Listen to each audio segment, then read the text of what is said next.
रवि की नींद अचानक टूट गई। रात के 3 बजे का समय था। बाहर खामोशी पसरी हुई थी, मगर उसके मन में कुछ गूंज रहा था। सपना था या कोई पुकार, यह वह तय नहीं कर पाया। लेकिन उस आवाज में कुछ ऐसा था जो उसकी आत्मा तक उतर गया था। वह उठकर बैठ गया। पसीना उसके माथे पर चमक रहा था। रवि, मेरा पैगाम पाओ। उस स्वर की गूंज अब भी कानों में थी। गांव की सुबह हमेशा की तरह शांत थी, लेकिन रवि के मन में तूफान चल रहा था। वह सीधे पहुंचा चांदनी बावली के पास। यह बावली गांव के बाहर एक वीरान कोने में थी, जहां अब कोई नहीं जाता था। वर्षों पहले की कोई दास्तान इससे जुड़ी थी। आज बावली के पास एक कागज का टुकड़ा पड़ा था। उस पर चांद की आकृति बनी थी और लिखा था, चांदनी मिली अगर तुमको, पैगाम समझना उसे मेरा। गांव के बुजुर्गों से उसने बावली की कहानी पूछी। बुढ़िया माई ने कहा, बेटा, ये बावली तो परछाइयों की बात करती है। यहाँ एक लड़की डूब गई थी बरसों पहले, कहते हैं वो किसी को कुछ बताना चाहती थी। रवि अब दिन रात उसी बावली के इर्द गिर्द घूमता। हर दिन एक नया संदेश मिलता।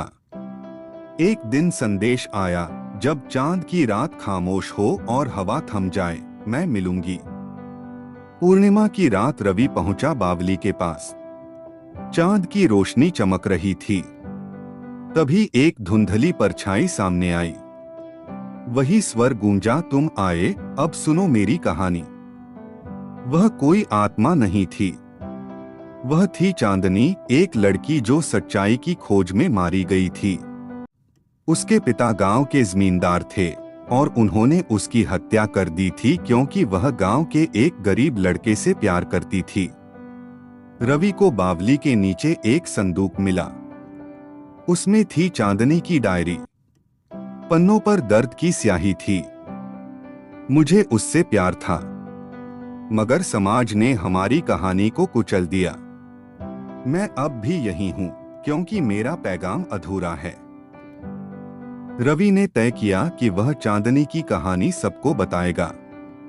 वह शहर गया, पत्रकार बना और चांदनी का पैगाम नाम से लेख प्रकाशित किया। गांव के लोग चौंक गए। बावली की सच्चाई अब सबके सामने थी।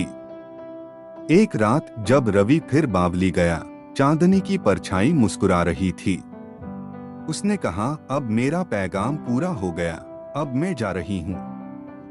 हवा चली, चांदनी की परछाई हवा में घुल गई। वह चली गई थी, हमेशा के लिए मुक्त।